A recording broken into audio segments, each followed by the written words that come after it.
Hello student. तो BSc first year botany में हम पढ़ रहे हैं माइक्रोबायोलॉजी। और माइक्रोबायोलॉजी में जो आज का जो अपना टॉपिक है भाई वो है लैंगिक जनन। तो माइक्रोबायोलॉजी में हम पढ़ रहे हैं भाई जनन टॉपिक, कवकों में जनन। तो हमने बताया था कवकों में जो जनन होता है 3 विधियों के द्वारा होता है, कायिक, अलैंगिक और लैंगिक विधि। तो कायिक और अलैंगिक के बारे में हमने पढ़ लिया है। आज जो अपना टॉपिक है भाई लैंगिक जनन, या इसको हम बोलते हैं सेक्सुअल रिप्रोडक्शन भी कहते हैं, सेक्सुअल रिप्रोडक्शन।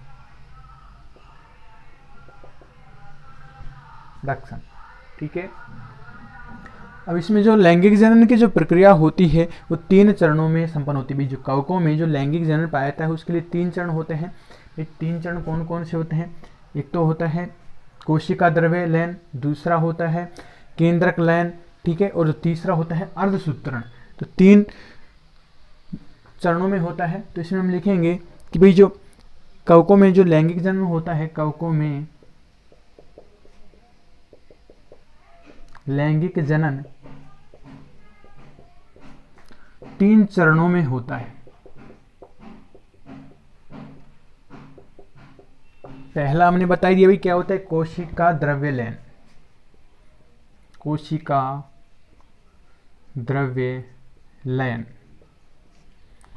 ठीक है। सेकंड होता है केंद्रक लयन, केंद्रक लयन, और थर्ड होता है भाई अर्ध सूत्रण। तो बात करते हैं होते क्या हैं कि भाई जैसे ही जो लैंगिक जनन होता है उसकी प्रक्रिया स्टार्ट होती है तो सबसे पहले उसमें जो कोशिकाएं होती हैं, ठीक है, मतलब जो अगुणित कोशिकाएं होती हैं और जो निषेच्य होती है, मतलब जिसमें निषेचन की क्षमता पाई जाती है, उनमें क्या होता है भाई कोशिका द्रव्य लयन होता है। जैसे 2 कोशिकाएं हो गई अलग अलग, ठीक है। तो ये जो आपस में जब संपर्क में आती हैं तो इनके बीच में आपको पता ही है क्या पाया जाता है भाई, साइटोप्लाज्म पाया जाता है, कोशिका द्रव्य पाया जाता है, ठीक है। तो जैसे ही एक दूसरे के संपर्क में आती हैं तो इनमें क्या होता है, कोशिका का द्रव्य लयन हो जाता है, मतलब कोशिका द्रव्य आपस में मिल जाता है, ठीक है। और इनके बीच में क्या पाया जाता है, केंद्रक पाया जाता है। तो ये तो हो गया प्रोसेस कोशिका द्रव्य लयन, इनके बीच में पाया जाता है केंद्रक। अब जैसे ही कोशिका द्रव्य लयन हो जाता है तो अगुणित कोशिका में अगुणित क्या पाए जाते हैं, केंद्रक पाए जाते हैं, ठीक है। अब कोशिका द्रव्य लयन के बाद इसमें होता है केंद्रक लयन। तो ये केंद्रक होते हैं आगे चलकर इसमें मिल जाते हैं, मतलब केंद्रक जो होते हैं अगुणित केंद्रक आपस में संयुक्त हो जाते हैं। ये जो प्रोसेस होती है क्या कहलाती है, केंद्रक लयन कहलाती है। और ये जो केंद्रक होता है कैसे होता है भाई, ये तो कैसे थे, अगुणित थे। जब दोनों अगुणित अगुणित आपस में मिलते हैं तो द्विगुणित केंद्रक का निर्माण करते हैं। तो द्विगुणित केंद्रक का निर्माण हो जाता है केंद्रक लयन में, ठीक है। उसके बाद जो द्विगुणित केंद्रक होता है इसमें क्या होता है, अर्धसूत्री विभाजन होता है, ठीक है। इसमें क्या होता है, अर्धसूत्री विभाजन होता है, जिसके बाद फिर क्या बनता है, दोबारा से अगुणित केंद्रक का निर्माण होता है, ठीक है, जिससे कि इनमें दोनों के कैरेक्टर मतलब नर और मादा के कैरेक्टर एक में ही आ जाते हैं। तो सबसे पहले हम पढ़ेंगे भाई कोशिका द्रव्य लयन के बारे में। इसमें लैंगिक जनन प्रक्रिया, कवकों में लैंगिक जनन प्रक्रिया कोशिका द्रव्य द्वारा शुरू होती है, मतलब कोशिका द्रव्य लयन द्वारा, कोशिका द्रव्य लयन द्वारा शुरू होती है, ठीक है भाई। इस क्रिया में अगुणित केंद्रक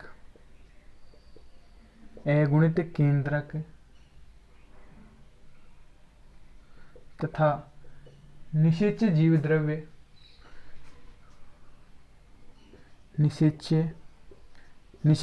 हमने बताया था कि भाई जिसमें निषेचन की क्षमता पाई जाती है, अगुणित केंद्रक वाले निषेच्य जीव द्रव्य का संलयन होता है, मतलब आपस में मिलते हैं, संलयन होता है।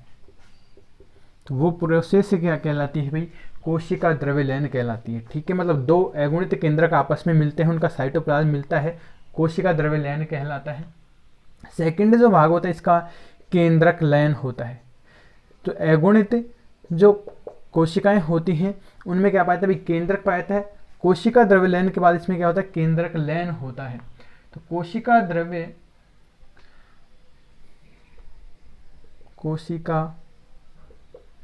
द्वारा संलयन क्रिया के बाद, संलयन मतलब आपस में मिलने के बाद, संलयन क्रिया के बाद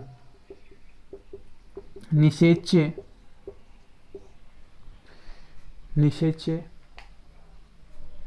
केंद्रक संलयित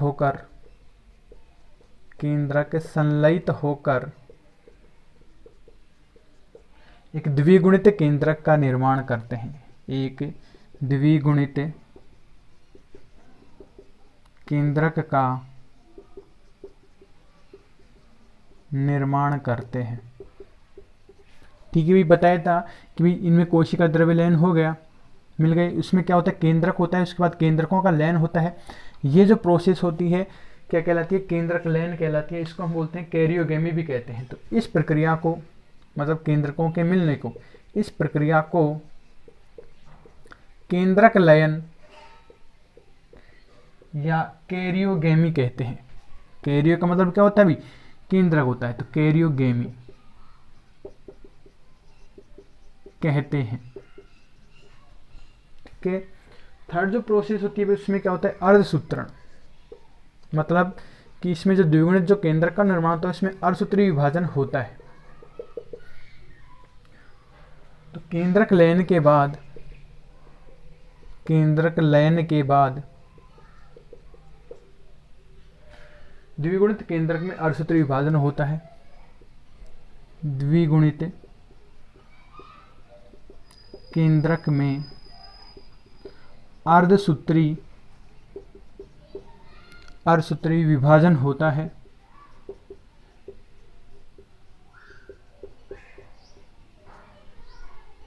ठीक है,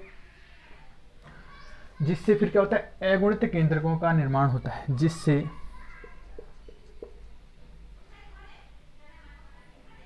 अगुणित केंद्रकों का निर्माण होता है।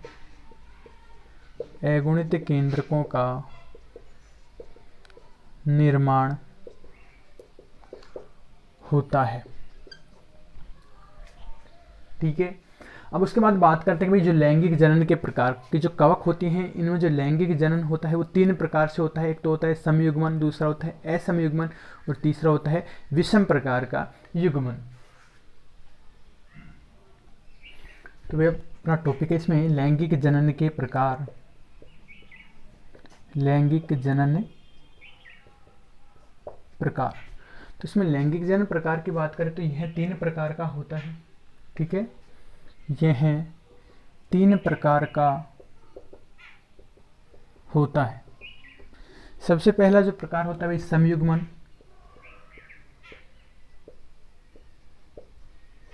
दूसरा होता है असमयुग्मन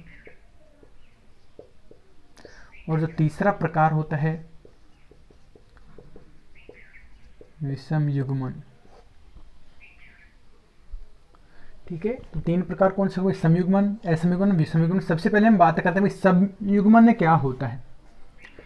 समयुग्मन मतलब इसमें जो गैमेट्स होते हैं समयुग्मक होते हैं, मतलब समयुग्मक प्रकार के होते हैं। सम का मतलब आप समझ ही गई कि समान होते हैं, मतलब कि इसमें जो दोनों जो युग्मक होते हैं, मतलब जो नर और जो मादा जो युग्मक होते हैं आपस में दोनों आकार आकृति में समान होते हैं। इस प्रकार के जो युग्मक होते हैं समयुग्मक कहलाते हैं। और उनका जो संलयन होता है, मतलब जैसे कि ये हैं दोनों आकार में क्या होते हैं, समान होते हैं। जब इनका जब दोनों का जब संलयन होता है तो वो क्या कहलाता है, समयुग्मन कहलाता है। तो डायरेक्ट बात हमें ये करना है कि भाई आकार आकृति में क्या होते हैं, समान होते हैं, समयुग्मक। तो समयुग्मन में हमें लिखना है कि इसमें संलयित होने वाले दोनों युग्मक, इसमें संलयित मतलब मिलने वाले, संलयित होने वाले दोनों युग्मक आकार आकृति में कैसे होते हैं, समान होते हैं, आकार में समान होते हैं। ठीक है, ऐसे युग्मकों को, ऐसे युग्मक समयुग्मक कहलाते हैं। ठीक है, और संलयन होने की जो प्रोसेस होती है उनकी क्या कहलाती है, समयुग्मन कहलाती है। दूसरा जो प्रकार का होता है भाई असमयुग्मन। तो इसमें जो युग्मक होते हैं कैसे होते हैं, असमान होते हैं भाई, असम मतलब समान नहीं, तो इसमें जो युग्मक होते हैं असमान होते हैं। असमान का मतलब समझ गई कि भाई एक तो होता है छोटा, जैसे ये गैमेट्स है, दूसरा गैमेट्स ये है। ठीक है, तो एक जो होता है छोटा और एक होता है बड़ा। ठीक है, जो छोटा होता है ये नरयुग्मक होता है, इसको हम लघु युग्मक भी कहते हैं। ठीक है, नरयुग्मक जो होता है कैसा होता है, छोटा होता है, इसको हम क्या बोलते हैं, लघु युग्मक। और जो मादा युग्मक होता है ये कैसा होता है भाई, बड़ा होता है, जिसको हम बोलते हैं गुरु युग्मक। तो असमानों में भी एक छोटा हो गया लघु युग्मक नर कहलाता है, और एक बड़ा हो गया गुरु युग्मक मादा कहलाता है। ठीक है, तो इनका जब संलयन होता है तो वो प्रोसेस क्या कहलाती है, असमयुग्मन कहलाती है। इसमें संलयित होने वाले दोनों युग्मक, इसमें संलयित होने वाले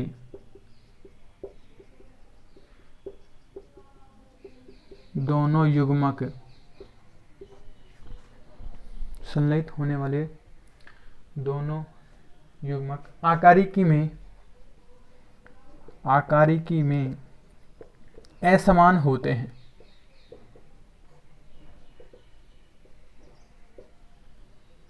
ठीक है, छोटे युग्मक को, छोटे नर युग्मक को लघु युग्मक कहते हैं, लघु युग्मक कहते हैं, तथा बड़े मादा युग्मक को, तथा बड़े मादा युग्मक को क्या बोलते हैं भाई, गुरु युग्मक कहते हैं, गुरु युग्मक कहते हैं। ठीक है, समयुग्मन हो गया, असमयुग्मन हो गया। तीसरा हो गया अपना, होता है विषम युग्मन। थर्ड प्रकार का जनन प्रकार है विषम युग्मन प्रकार, विषम युग्मन प्रकार। अब विषम युग्मन प्रकार में क्या होता है कि विषम युग्मन में ये बिल्कुल ही क्या होते हैं, डिफर होते हैं। एक तो होता है नर युग्मक, ठीक है, एक होता है मादा युग्मक। ये बिल्कुल एक दूसरे से कैसे होते हैं भाई, विपरीत होते हैं। नर युग्मक जो होता है इसको हम बोलते हैं पुंमणु। ठीक है, और जो मादा युग्मक होता है अंड होता है, और अंड होता है ये कैसा होता है, आकार में बड़ा होता है। ठीक है, और नॉन मोटाइल होता है, मतलब अचल होता है, मतलब गतिहीन होता है। जबकि जो पुंमणु होते हैं आकार में छोटे होते हैं। ठीक है, और ये कैसे होते हैं भाई, चल होते हैं। चल का मतलब गतिशील होते हैं। गतिशील किसके कारण होते हैं कि इनमें क्या पाई जाती है, कशाभिकाएं पाई जाती हैं।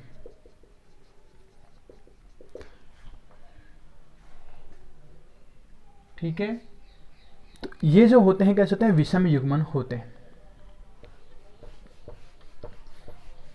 तो इसमें हम लिखेंगे कि इसमें दो युग्मकों में से, इसमें दो युग्मकों में से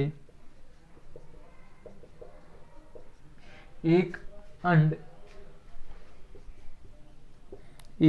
अंड व दूसरा क्या कहलाता है भाई, पुंमणु कहलाता है। वह दूसरा पुंमणु कहलाता है। ठीक है, तो इसमें से जो अंड होता है कैसा होता है, बड़ा होता है, गोल होता है। अंड बड़ा व गोल व अचल होता है, मतलब नॉन मोटाइल, गतिहीन होता है। और जबकि पुंमणु कैसा होता है भाई, छोटा होता है, गोल होता है, और कैसा होता है, चल होता है, मतलब गतिशील होता है। और गतिशील किसके कारण होता है, हमने बताया था कि इसमें क्या पाई जाती है, कशाभिकाएं पाई जाती है। तो इस प्रकार के युग्मक होते हैं क्या होते हैं, विषम युग्मन होते हैं। यहाँ तक क्लियर है भाई।